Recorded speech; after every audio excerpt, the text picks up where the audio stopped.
Join Lee Bellinger today on the Bellinger Report. Lee is the publisher of Off-Grid Confidential, one of the last information financial newsletters to be delivered 100% through the mail and completely independent of the internet and big tech scolds. Lee has been publishing continuously since 1988 and is your guide to off-grid living. Hi, this is Lee Bellinger, publisher of Off-Grid Confidential, with my friend Eric Kramer this week on the Bellinger Report. So, Eric, we got a lot to talk about today. Why don't you start off? I think we've talked about a few things we wanted to cover just before our meeting here. Well, I got to start off with the map behind your head. Like, what's up with why the map of ancient Greece? Well, it's something I have in common with the leftists. It's a borderless map. These are just migrational maps. And it's actually pre-borders. So this was essentially before civilization was founded, and people started putting up, fences and borders, and it's migrational. And now we're going back to the old days under Joe Biden. So now it's, we don't have a border anymore. And it's really amazing when you offer everybody freebies to come and crash our border. Yeah. With all those regulations and everything that you and I follow in the business.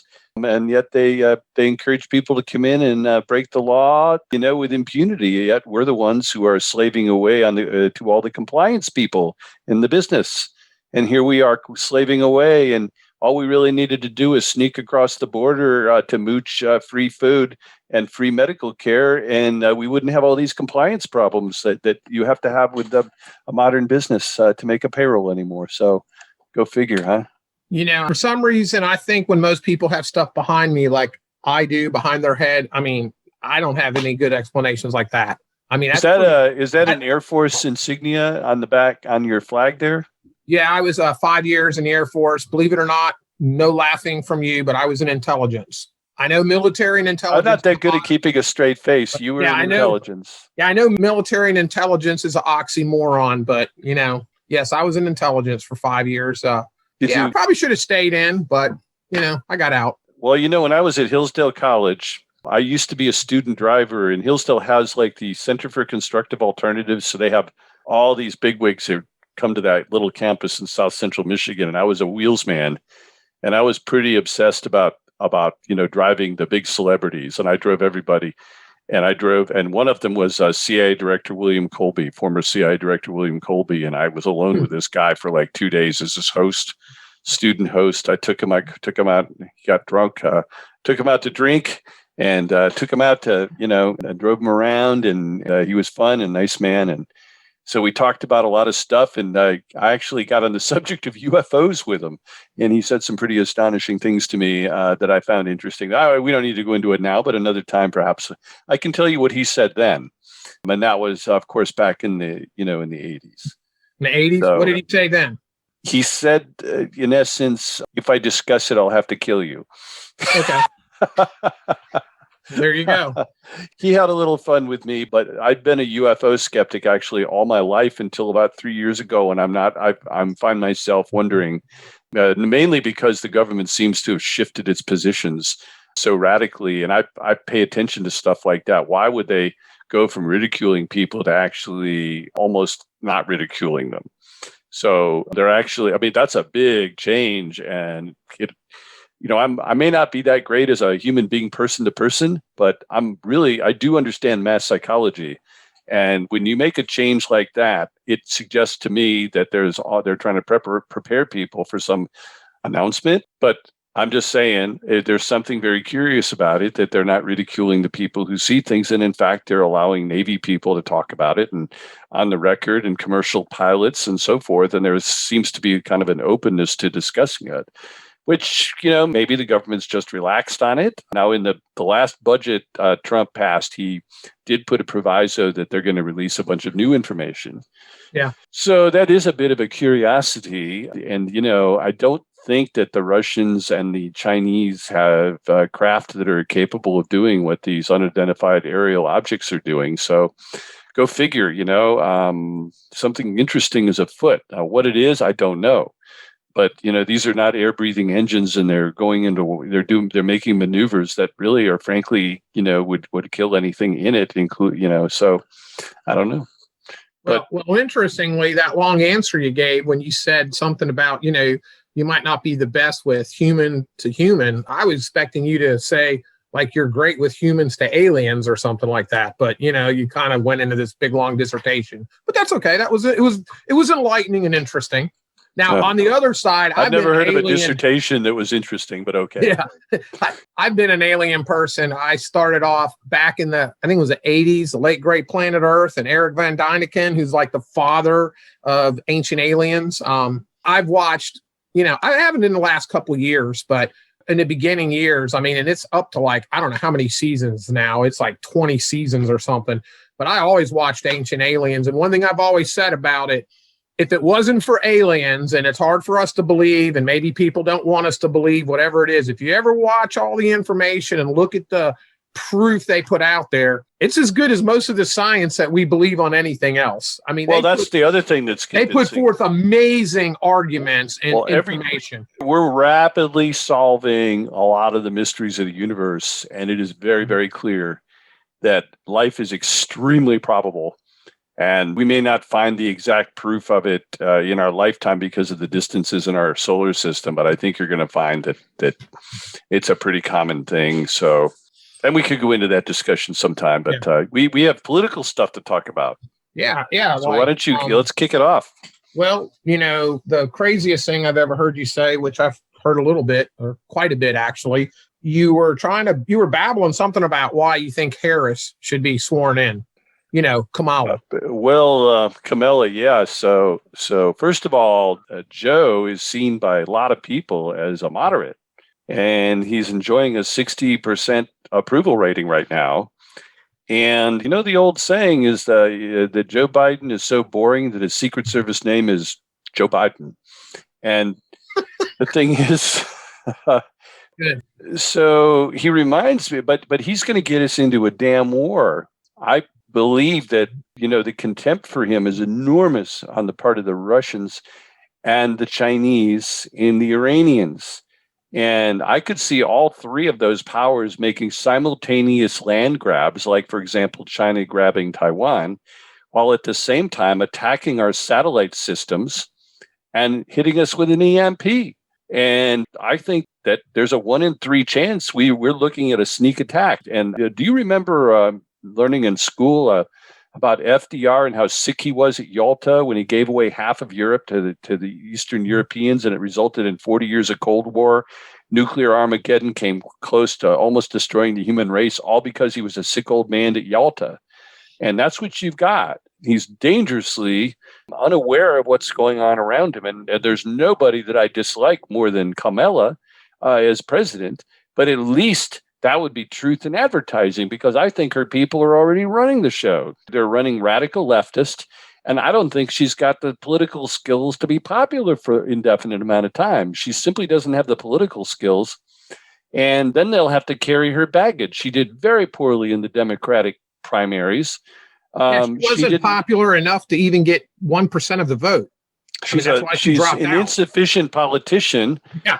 And really, President Biden, he looks like a hideous mannequin that they roll out. And how the hell is he going to meet with a foreign leader? Think about it. How the hell is he going to do that? What conclusions are they going to draw that they see everybody doing? They see us giving away energy independence and a lot of other stupid things that they know are stupid, and undoing things that we shouldn't be undoing.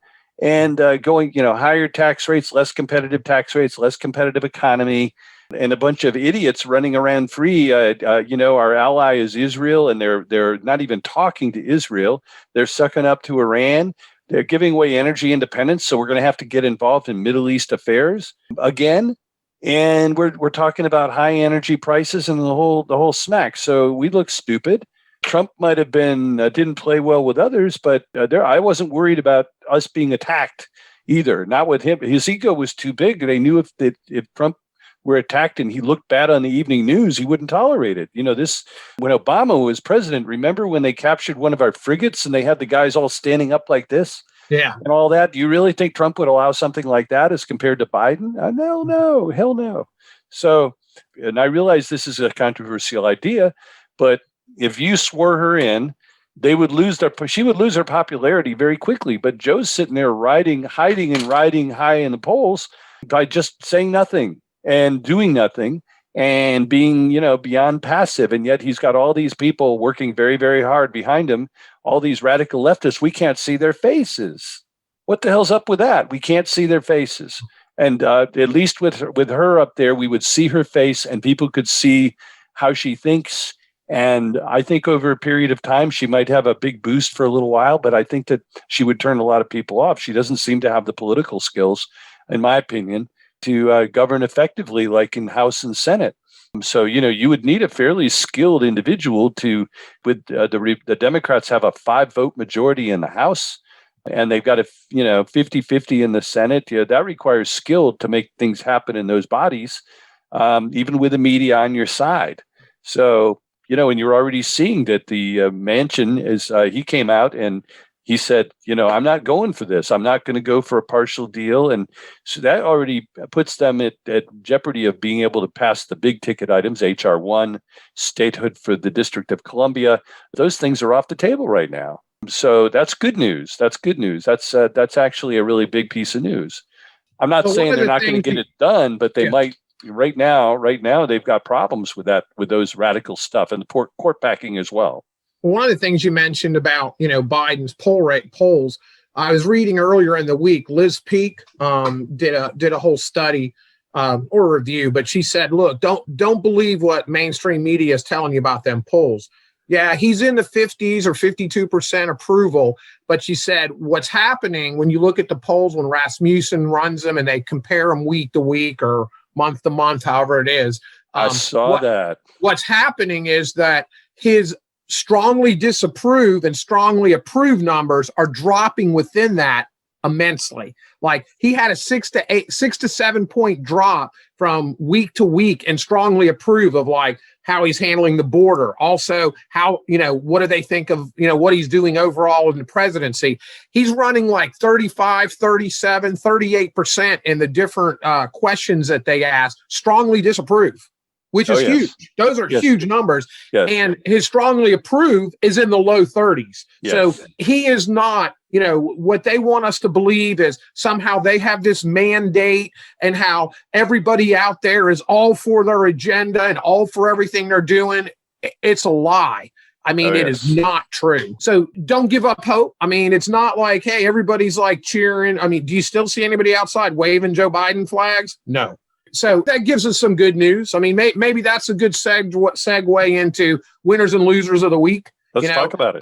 I think, I can actually say in a way, maybe that's a winner right there is, that's a winner. Some of the sentiment or the popularity of Biden is, eroding, even though mainstream media is, they're going to continually prop him up and look what they did to Trump to make him look the other way. So, just hold on to that. Don't think everything's lost. So that's right. And then there, the unionization bid of Amazon failed, and that's going to create another rift inside the left. And a lot of those workers, they'll never get the unions, but a lot of the rank and file people will go back to Trump or whoever the presidential candidate is next time around. And by the way, just another loser of the week was Mitch McConnell, because President Trump, he did an interview with Hannity the other night, and the thing that jumped out at me was Trump he was coy about whether he's going to run for president again. But one thing he did say is that he's the one that's going to lead the charge to take the House and Senate back in 2022.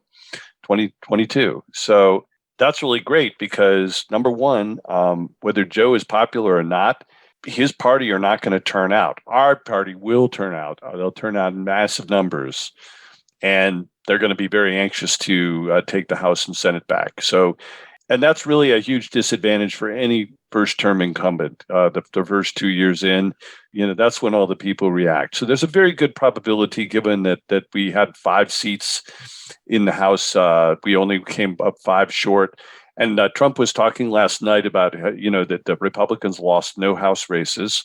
and that he had called most of the members of Congress who were running for the office so they could say that they got a call from President Trump, and it really helped them in their district to win in those districts. So, but remember that the left had been telling us 25 seats down for the GOP, and the down ticket races, the Republicans did extremely well, as I suspect the president did. And I don't think that the Republican Party split on Trump, but we've had that discussion about what happened in those 4 key states, in those blue states. And so Mitch McConnell, with Trump leading the charge, he's going to look like a hero. It'll lay the foundation for his run if he decides to do it, unless the governor of Florida jumps in. It's hard to say. But either way, Trump will be a kingmaker in the next, nobody's going to get the nomination without his nod. He has what we call denial power. So it's kind of like the Democratic nomination. If the black leadership is against a candidate, they're not going to get the nomination. Yeah, I don't know if you heard, there was a lot of discussion over the weekend. I guess it was a large event or a fundraiser down in Florida. And, there was Trump. And on either side, who he had sitting next to him? Pompeo and DeSantis. People are talking about that's the bookends. At one point during the event, Trump, leaned over and there was a long conversation between DeSantis and, Trump. And of course, everyone's trying to speculate. Well, what was that? It could have been, hey, are you planning on running or what? Who knows? Could have been that. It could have been, I want you to run or, whatever. But I think we got, those 3 people are some strong representatives for our cause, for the Republican ticket, for the conservative agenda. I can't think of any better, any people any better than those. Yeah, they're strong. They're strong. Yeah. So that was pretty interesting. So you got your loser. I don't know about losers. I mean, I've kind of lost. I don't know. I guess, I don't know. It's hard to pick losers lately. It seems like every time I pick something up, I try to stay as positive as I can on everything and, the way things are going. But it's just like, man, it just seems like there's so much negative news all the time. It's almost hard to even pick a loser, and then when you look at winners, I mean, you can look at a lot of winners on the left who we wish were losing, even like Maxine Waters. She comes out for the Chauvin trial and talks about her opinion on it and what she thinks should happen and how, there should be, we need to keep fighting. We need to keep in the streets. Well, what actually happens to her? Nothing. She gets chastised by the judge for the trial. But he did say there might be a basis for an appeal, but yeah. Well, did you hear the ruling today? Which one? They came out. The Chauvin trial. They came out. They found him guilty on all 3 counts. Oh yeah, guilty on all charges. 40 years for the second murder count. Second degree murder, 15 years for the third degree murder, and I can't remember what the other charge is, but 10 years. So, he's looking at going away for a very long time. So I don't know. Let's see what happens tonight. Does that mean the cities are going to burn or not? Who knows? No, the cities aren't going to burn. No, it doesn't work that way. The only way that was going to happen is if he was acquitted. Well, you never know. We'll see. No. There's not going to be any violence there over that. That's the way to get it. I don't think anybody's going to protest over that. I don't see white people turning out or burning anything over that issue. As much as they want to paint everybody as white racist, I don't really see that. Yeah. So that's I don't know. It's very interesting. So you pick up any other really interesting tidbits this past week that you want to share? Because I did pick up something very interesting along the way, but you go first. No, I want to hear yours first. Well, one of the people I listen to that I've really taken a lot of, I really admire is Steve Deace. He's with the Blaze. And, I've been following him for a good year. He was definitely a Trump supporter, but he started talking about during the election. And, I'm once a pastor, always a pastor, but I'm a former pastor. I planted 2 churches. And Steve Deace is a Catholic, but what I like about him, I mean, he's one of the most knowledgeable people. I mean, his grasp of facts, statistics, and everything is just really unbelievable. But he brings faith component into it, and as being a Christian. But he did a montage, I guess, last week. I believe it was Friday, and he started off by saying, "Hey, I'm not the person to do this. Unfortunately, the leaders of the church aren't standing up. And I'm not holy enough. I'm not righteous enough, but somebody's got to do this." And he did this whole montage on what he called, and I think these are some great topics to talk about. Maybe we'll get them all done tonight, maybe not, but he called it the inconvenient truth of America. And he had 12 points that he went through, but the number one was this, that we now have to see ourselves as pilgrims and not patriots. His point is the America that we know is over. Don't kid yourself. It's done. We're in a new place. And quit thinking about being patriots. We're back to being the pilgrims who came here, and now we have to retake this land. And it's a whole different mindset. So what do you think about that statement? I think that's exactly correct. The African Americans, if you own a store, a restaurant, or a bar, you can't ban people from coming in because they're African Americans. And just because we're white conservatives, we have every right to sit in the internet cafe. Just if African Americans cannot be banned from going into a place because of their race or skin color or sex, then by God, we have every right to speak freely on the internet. We have only our chains to lose. It is on us to take back the internet. It is on us to go back and boycott these big corporations and make them pay. And a lot of state legislatures are thinking about doing that now, where they're going to start making a stand against big tech coming in, and also the cancel culture, the corporate cancel culture. So, it's time. I think you're going to see more and more of that happening. We are pilgrims. We have every right to be allowed to speak on social media. That, just as every African American has a right to go into any store, any restaurant, any club, and not be attacked. We have every right to be there and to be heard. Don't say too much, because we got 11 more, and you're already starting to trample on some of them. So. Okay. Number 2, we must now see ourselves more as sons of liberty than founding fathers.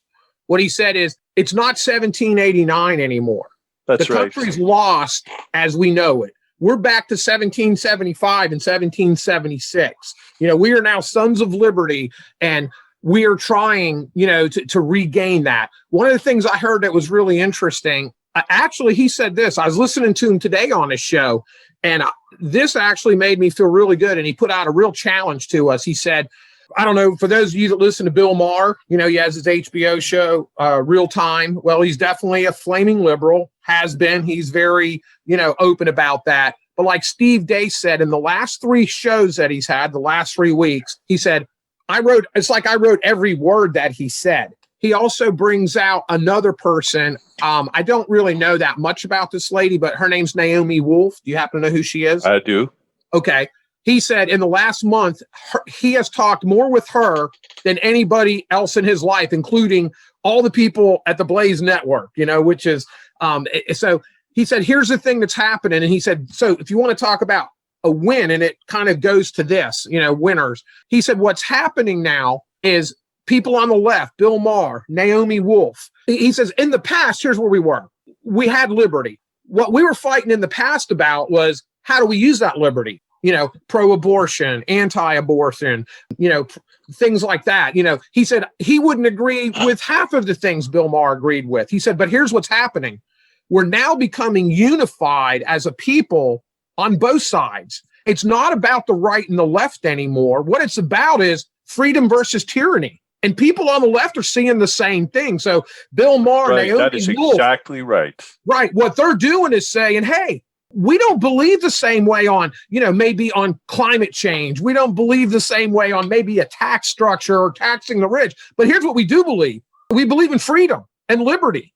And so he said, this is a great time for all of us, because he says, this is the opportunity for us to work together. We've got to stop you're the bad guy, you're on the other team, because there's going to be all of us that come together that have the same purpose now, and it's freedom. So really what we are, we're sons of liberty again. And Sons of liberty. That is a great point. Yeah. One of the things you might have heard this, Lee. I never had. Somebody else I listened to, and they talked about how I've never heard of it, called the Miracle of Philadelphia.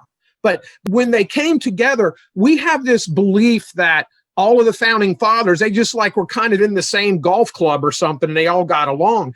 they weren't just separated on slavery or anti-slavery. I mean, when you look at the religious component, they had all these different denominations. Some states like Rhode Island formed a state just to have their own religious freedom because they weren't the same as the other people. And he says, these people did not get along. Not at all. That's Nobody right. back then, they said, ever expected them to produce what they produced, the Constitution, the Declaration of Independence. But here's why they did. Their common goal was freedom. That's right. That was the common goal.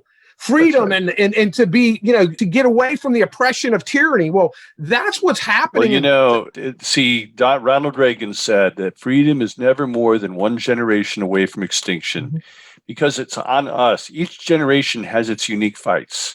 And it never goes away. 100 years from now, you're still going to have evil people wanting to do evil things with power. Yeah. And, so freedom is never more than one generation away from extinction. I love the Pilgrims. I think that's exactly right. And I do agree with you. I'm optimistic. Now that the shock is worn off of all the bad people out there, there's awareness creeping in on the part of many of us. And I think that's really a very big step. It's, we're out in the wilderness, but you know what? Sometimes when you're out in the wilderness, it empties you out. You think about things, you reflect on things and things that you wouldn't otherwise consider when you're running the show and everything is hunky-dory. Yeah. So I don't think and we have the basic founding principles of this country at our back, where these other people are doing things to support a corrupt, evil system, So it isn't the same America. We got to remake it all new. Yeah. All new. Number 3 for him was America was founded as a Judeo-Christian country with limited government. Now it's a pagan country with limited liberty. He says that's the context we have to operate under. Don't get hung up on the America we knew. That's right. It's not there anymore. It doesn't exist anymore. And you're already seeing a revolt. Like if you see the PureFlix and some of these other, you're starting to see pro-Christian programming, and I think that's going to continue to accelerate. And I think you're going to see more. Look at it this way from an entrepreneur's point of view. There's 100 million pro-liberty Americans in the United States. Roughly, that's a very big underserved market. That's a big market, and smart entrepreneurs are going to figure that out, and they're going to start playing to that crowd because that is actually the majority. Yeah. And so when people start to realize that there's a big financial percentage, you're going to see entrepreneurs and pro-liberty businesses. You're going to see more pro-liberty banks. You're going to see, migration to credit unions and more conservative instruments. So this is what needs to happen. And, maybe we needed to get our asses kicked. Sometimes that's a good thing. Number 4, the Constitution is a dead letter. Here's what he said. He said, if you even look at what's happening with the Constitution, even Supreme Court rulings anymore or federal court rulings, it's not about the inspiration of the Constitution. It's not about what the Constitution says. Even when we win, it's because of some technicality. The Constitution is not driving what we do anymore. Now, and that's part of, remember, Sons of Liberty. That's where we are. We're not founding fathers anymore that can rely on these documents. We have to reinvent. Yeah. Well, what did Biden just say? Remember last week, there are no, he said, you can't look at these amendments as being absolute. He talked about that with gun control. He said, I don't see what we're talking about as violating the Second Amendment. But besides, you can't, count any amendments as being absolute. So what does that mean? Does that mean, we can't, the Third Amendment, does that mean that we can't depend on soldiers not being put in our house? Does that mean we have to abolish, or does that mean this anti-slavery amendment? Does that mean it doesn't exist? It's not absolute. I mean, what does it mean? So that's where we are. The Constitution is dead for the most part. What do you think? I think it's on us to reinvigorate it, and societies can regenerate themselves. But yes, we have to reinvent. We have to reinvent from the ground up on the common principles that with Bill Maher and others, and those are the common binding principles. And the more on these tyrannical SOBs run around free, causing problems, I think you're going to see more and more reaction against it. So It's a wake-up call, and it's something where you're going to get a large number of people. It only takes 5% of the electorate to really make big changes. Yeah. The founding fathers didn't have but like 3%. Everybody else was neutral. So, if we get smarter about what we do, and we have to be clever too. His number 5, and I think most of us know this, we have wasted decades with the National Republican Party with no real fruit to show from it. Thank goodness Trump, if there's anything you want to give credit to Trump for, was the awakening. Is that he awakened us to really what was going on with the deep state, what was going on in the Republican Party. But the Republican Party hasn't done anything for who knows how many years. Well, they got taken over by hacks. Yeah. And corporatists and people that didn't really, and again, that's bad news for Mitch McConnell. But I predict that Trump will lead a people's revolt that's going to do great things in 2022. What a smart move for him to get behind that, because his probability of success is rather high, particularly in the House. Yeah. And it's going to give people a sense of momentum that they haven't felt for a while. This one, number 6, he said, we got to let go of the nostalgia for the symbols and institutions of America. I know the MLB, for instance, we're always taught that apple pie, America, baseball, we just got to leave that. Even the military, for that matter, with all the stuff that's going on in the military and how we cherish them as a national institute, the stuff that they're doing now with wokeness and the radicalism that they're using in the military, we've got to look at the America that we grew up with, that we've known. It really doesn't exist anymore, and it's the same thing. And so we've got to be able to, to walk away from those things. And, even like, hey, Coca-Cola, you could say in a way that's American. But, one of the things, Coca-Cola's already started to soften its stance some because people started not buying Coca-Cola. So we've got to be able to do that. Well, we've got to learn to throw our considerable weight around as a people. And that's really important for dealing with corporate people. They're basically cowards. It's just the other side is better at intimidation than we are. But you know what? As we get better at identifying the corporations, we're going to do better. No question. These are natural trends, unstoppable trends for that matter. Number 7, and I think there's some headway here, but he said, we've got to at least consider that we will no longer have free and fair elections. He went on to say, even if we had fair elections, who the crap are we going to vote for anyway? Because our Republican Party has let us down so much. But I don't agree with you there. I think that state legislatures are going to do a much better job. That this was a situation where the Republican Party hacks, and you and I have discussed this many times, they sat there on their butts, and then they ended up defending a crappy system when it didn't work. And I think there's going to be much more people at the polls and poll volunteers, and there's going to be more transparency because we had that right all along. It's just that we had acquiesced to it for so many years that on the critical election night, we got caught off guard. The H.R. 1 is really the must-defeat bill, and I think it's going to be defeated at this point. And I also think that the District of Columbia will not become a state. And we already discussed how the Democrats did a U-turn on Puerto Rico when they started looking how popular Trump was in Puerto Rico with Hispanics. And they dropped that like a hot rock when they looked at those poll numbers. So, it's kind of fun to see. The other thing to remember is that the other side, pretty much everything they're doing is based on lies and media coverage.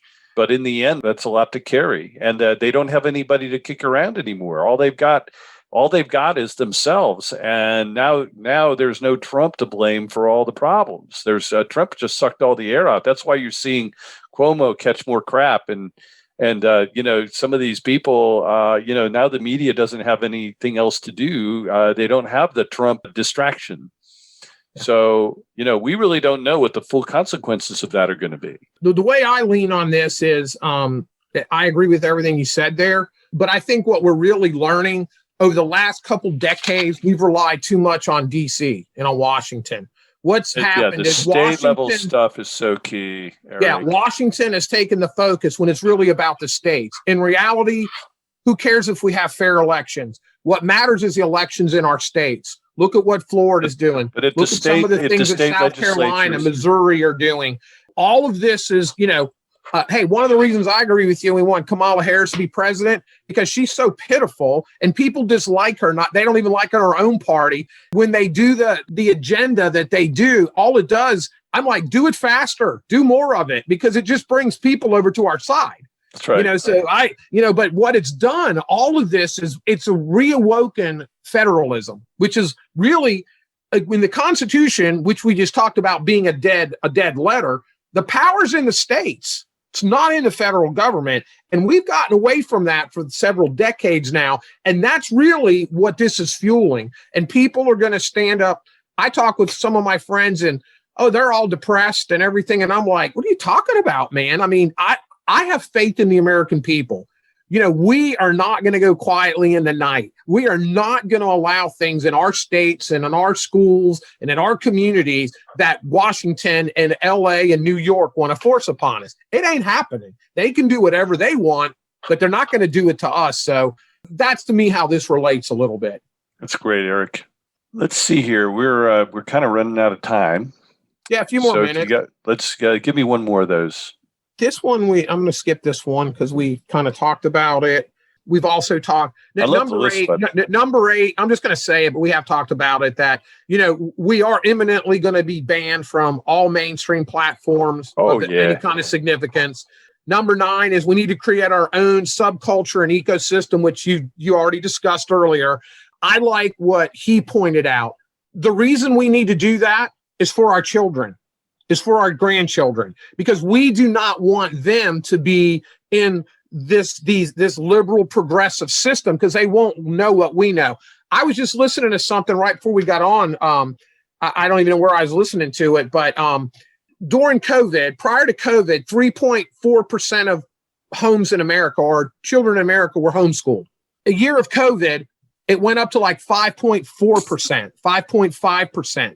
But when everybody went back to school and, now we're on the other side in many respects of COVID, you know what the homeschooling rate is now? It's 11.4%, over a 300% increase, because the law of unintended consequences. Yeah, because people have realized we can teach our kids as good or better, and we don't want what they're teaching us. Along with that article or what I was listening to, and it's in North Carolina. There's now a group in North Carolina that has a website for you to publish and to put up anything your kids are being radicalized, whether it's the 1619 Project, if it's, any of that, anything that, if it's all the things about transgenderism and, everything else. But they've got a website now to put it up. They did this in North Carolina because even in North Carolina, it's pretty persuasive what's going on in K through 12. Absolutely. And so, it's just awesome. It's going to cause us to stand up. Number 10 quickly is there ain't enough of us. And I think this is an important part. There's not enough of us to completely overtake the spirit of the age, but there's too many of us for the spirit of the age to assert itself completely. And I believe that this, Steve Deace, I told you I've been listening to him for over a year. Even before the election, he was saying it doesn't really matter if Trump won, even though he's a Trump supporter. Didn't matter if Biden won. Didn't matter what party's in control. There's a spirit of the age. It's demonic. It's the devil that is pushing all of us in this direction. There's not one person. There's not one party. There's nobody going to solve it. And we need to understand that. I believe that what we are actually facing is evil. It's not just personality driven. It's not just, it's bigger than all of us. And lastly, he said, for those in the audience, and I'm sure there's a lot of you that are Christian and your faith has been very important to you. He said, the only thing that's really going to save us is revival.